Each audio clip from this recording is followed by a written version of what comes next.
Hi, I'm Kathy Newby, Public Information Officer for Okaloosa County, and thank you for joining us today. And I would also like to welcome our Chairman, Commissioner Nathan Boyles. Welcome. Good morning, Kathy. It's great to be here. Well, it has been a busy year so far. We've already participated in a Florida Fallen ceremony, Mardi Gras parade, a tourism summit, and a workshop. That's right.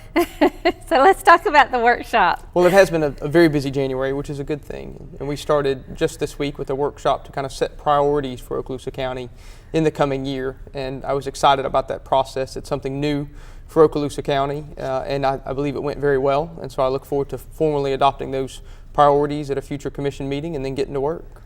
Well, yeah, it is a busy job being the chairman, is it not? It is. And I know that the workshop had like 3 categories. You want to kind of touch on those? Well, that's right. Boyles? So we kind of selected the big issues for Okaloosa County moving forward. And so these are items that the county needs to focus on and areas where we can make improvements and gains as a county. Kind of the goals for the year, because normally we always talk about strategic plans and 5 years ahead, and you hear about those once a year at a budget meeting. That's right. And then you never hear about it again. So the unique thing about this workshop is this is kind of this year's focus and this year's work plan moving forward. That's exactly right, and that's really how I want to treat it, as a work plan, not as a strategic plan. So actual concrete objectives for the county. And so we focused on 3 different areas. One of those was infrastructure, one of those was economic development, and I was probably most excited about that middle one, economic development, because I think that's really an area that Okaloosa County has some great opportunities in. And then the third one was focusing on the customer, refocusing on the customer. And of course, for Okaloosa County government, the customer is the taxpayer. Right, and we've lost a lot of people over the years, so probably there are some issues out there for customers, you think, or what motivated you to pick these 3? That's right. With regard to refocusing on the customer, it's been a challenging couple of years for Okaloosa County. We all know what we've got behind us, and so now it was time to really kind of turn and look forward. And so I think the county had been in a process of really rebuilding internal process and procedure, accountability, financial controls, and all of those items. And so it was important for me that as a part of this process of developing a work plan, that we kind of retune ourselves to what our focus is at the end of the day, and that's making the county accessible and making it work for the citizens of Okaloosa County. And so one example in that vein is a rewrite or a review of our Code of Ordinances and our Land Development Code. It's typical for government simply to add new items to those codes, just like the state does with its statutes. But over time, some items get outdated, you get conflicts that develop, and it can become difficult for the average citizen to read the Code of Ordinances and understand what the rules are. And so that's a very simple way we can refocus on the customer, by going through, striking out all of that redundant language, cleaning it up, and simplifying it. And so that's one of those very good examples. And we're going to make, we're going to make some changes to our website this year too, that hopefully will make those ordinances and anything that you're looking for on the county website a little bit easier to find as well as understand. So, and it's our centennial year. We got to talk about that. I know I sing that tune often, and but it's a banner year for Okaloosa County. So your timing is good for all of this and for these positive moves. And I think with customer service, employee morale is even part of that, because I think there are so many employees out of over 700 employees that they are focused on that every day, and we just don't realize it. So well, no, and that's a very good point. There's lots of things that local government does well, and it's important to talk about those items. Absolutely. And so let's talk about, we're finally going to hopefully get some BP money this year. That's right.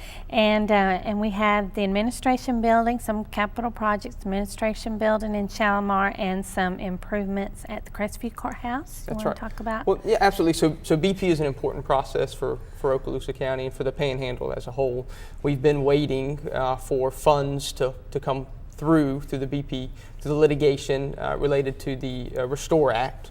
And that process has started now with approximately $6 million coming to Okaloosa County through a first round of funding, and that's through I believe the Transocean settlement they call it, which was one of the entities that was culpable with BP. And so Transocean has settled. Those funds are in the process of being released, and that will be the first group of funds that Okaloosa County will have the opportunity to invest pursuant to the Restore Act. And so we have developed our Okaloosa Restore Act Committee, which is a citizen group that will review and vet all proposals in Okaloosa County for the expenditure of those funds, and then make recommendations to the Okaloosa County Commission. And so we're going to be within the next few months accepting applications from outside groups, whether it be a city or an environmental group that has a project they think would merit funding from that funding source. And I thought it was important that Okaloosa County also participate, and so we've directed our staff now to put together a project list of items that we think should go through that ORAC process, whether it be roads or stormwater or other infrastructure improvements that would qualify for that Restore Act funding. And so what we'll do is we'll make Okaloosa County projects, we'll require that they compete with all of those outside projects through this independent Restore Act and the ORAC process before we even consider funding those projects. Right, and I was glad to see that did come up at the workshop, because that sort of impacts two of those ideas, infrastructure and economic development. That's right. Because I think that if we can protect our waterways, which is so important, that will have a huge impact on our tourism. So we definitely want to protect that. That's right. We definitely have some great opportunities for the expenditure of that first $6 million, and then we're optimistic. You know, right now BP's in the litigation phase, near the end of its litigation with the federal government over those Clean Water Act fines, and hopefully this year we'll find out the additional funding that may be coming to Okaloosa County. Well, let's talk about our state delegation and legislative priorities. It's also that time of year. We've already submitted a list. Again, we've been busy. It's been a busy January for you. We've already submitted that list to our state delegation, and you want to share with our citizens? Sure. You know, it's always a long list that counties submit up through their delegation for funding and for other priorities in Tallahassee. And it's important to remember that local government's really where the rubber meets the road, and so that's where many of your core services are provided. But local governments are dependent upon the state legislature for our funding sources, and so the legislature controls how we raise our money. And by and large, the legislature requires that we raise a significant portion of our funding through ad valorem taxes.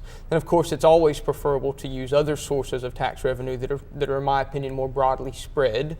Gas tax is a good example, sales tax is another. As we know, we have many visitors that come to the state of Florida because we're a great tourist destination, and we want to use the resources that they bring to us to help offset some of their cost. And so we developed a list this year that we sent to our delegation that is really seeking to recover some of those tax dollars that are spent in Okaloosa County, that are collected in Okaloosa County and then sent to Tallahassee. And so I think we sent a good list of projects over. It's projects focused on infrastructure development.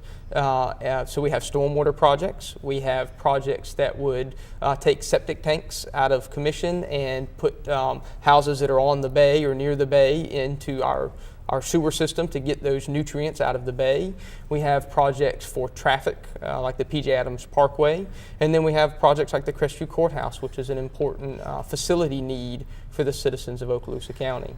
Well, let's talk about the courthouse, because we're going to talk about the very first courthouse built a little bit later on. But let's talk about the Crestview Courthouse and let our citizens, especially those in the South that maybe haven't gotten up there in a while, let them know what's going on there. Sure. Well, you know, Okaloosa County is a great county. One of its challenges, though, is that we have Eglin Air Force Base right in the middle of our county, and now that creates tremendous economic opportunity, and we're certainly very happy they're here.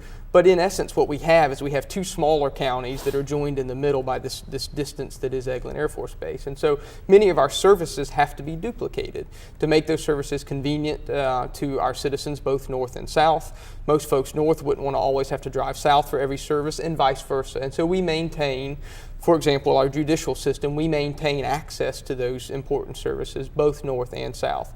That increases the cost for us as a county over and above what an average county of our size would have to spend. And so we have met that need in South Okaloosa County through the what was the creation of the Shalimar Annex many years ago. And then we have now moved on from that facility to the new facility out at the Fort Walton Beach Fairgrounds to provide for that need in South Okaloosa County. In North Okaloosa County, we're still functioning with a courthouse that was built in the 1950s, Right. renovated and added on to in the early 60s, and has not been changed in any substantial way since the early 1960s. Of course, the population of Okaloosa County has increased substantially since the 60s. The population of North Okaloosa County has increased substantially, and so it's time to make some improvements to that facility, and that's a process that's underway. To do that right is not cheap, and so the county has budgeted to this point somewhere in the neighborhood of $10 to $11 million for that project. But the current budget estimates tell us it would cost a bit more than that, somewhere in the neighborhood of $17 million, to do the project right and to do it in a way that would have a 20 to 30 year life cycle, so that that building would meet the anticipated needs of Okaloosa County. And so It cost $400,000 when they first built it. Did you know that? I wish that I wish we could build it for $400,000 today. I would be a hero if I could get that built for $400,000. Well, and just there's a greater need for security and things like that. And one of the things that we've done up to this point is to move some of those offices that didn't necessarily need that security out of the courthouse to make more room for those offices that did need that type of security. So we've done a lot of things in preparation for this point. And of course, Bob Sykes Airport is on that legislative list, and several different projects, one of them being water and sewer too. That's right. Bob Sykes is a beautiful facility in Okaloosa County, an 8,000-foot long runway. You can land the biggest planes in the world. It is going to be an economic driver for Okaloosa County into the future. It is going to, I believe, create good, high-paying jobs. I think we can use... And is already. That's right. And we can use that facility to help with what was called the reshoring process, which is bringing some of those manufacturing jobs that went overseas back home. I think that's a good thing, but we've got to make sure that we position the right resources to make entrepreneurs who might want to come and set up a manufacturing facility in or around Bob Sykes Airport, we've got to make them successful.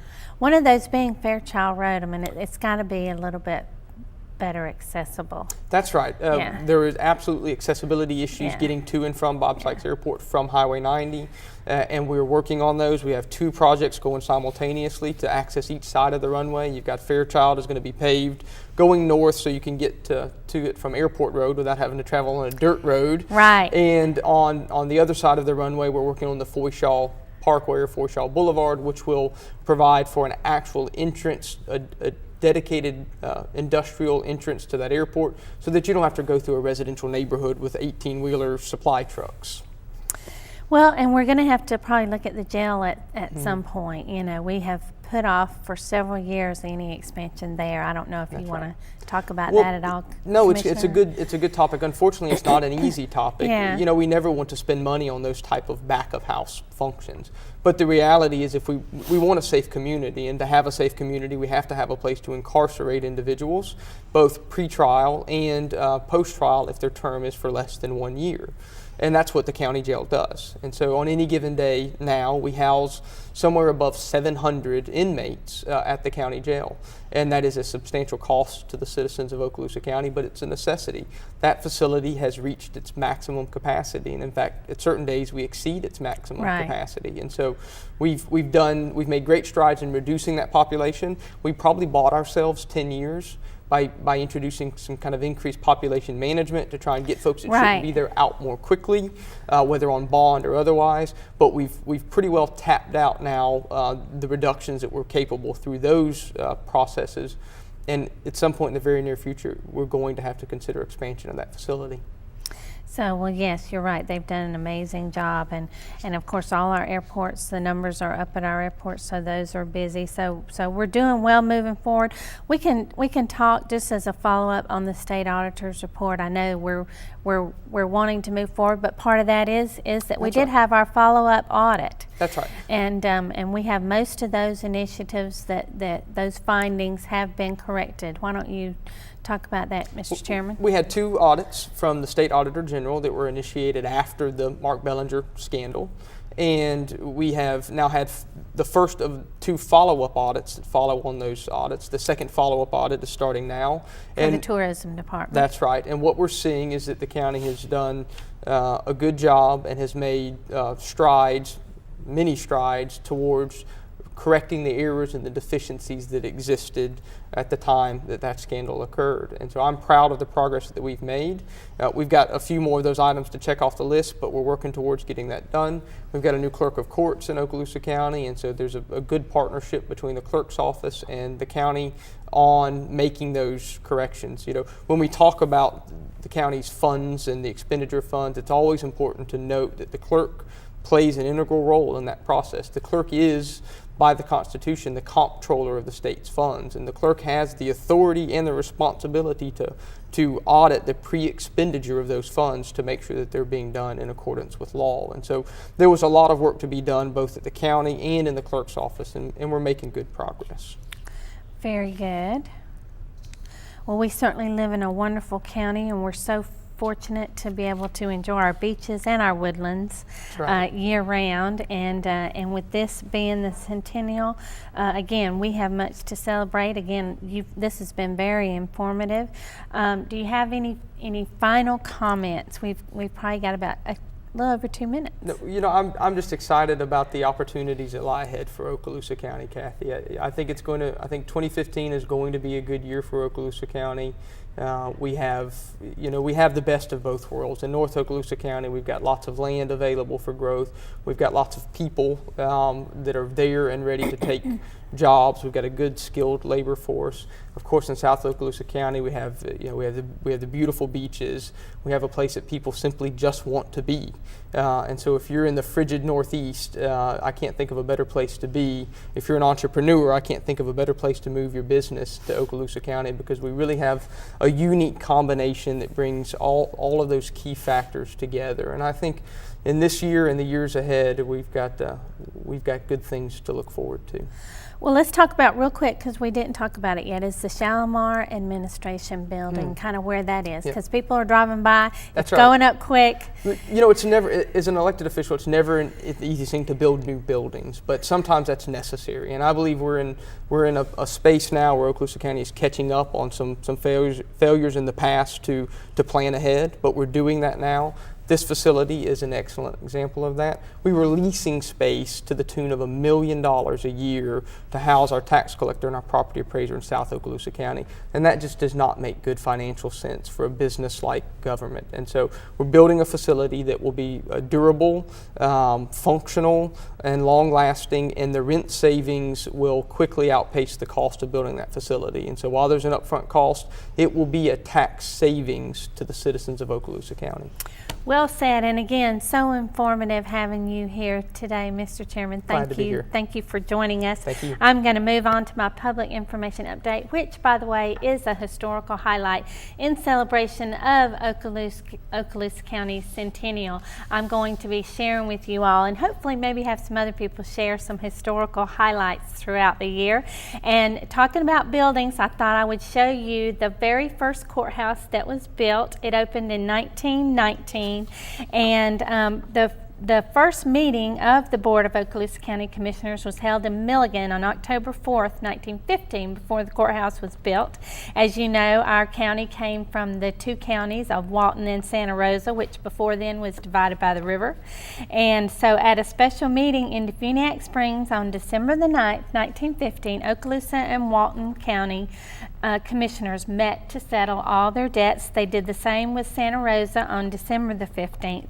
And according to the minutes, a valuation of mules, road machinery, personal property, and tax assessment were part of this settlement. And this was a story in the News Journal Bureau by Arthur Richardson. So with that, I will thank you for joining us today, and we'll see you next month.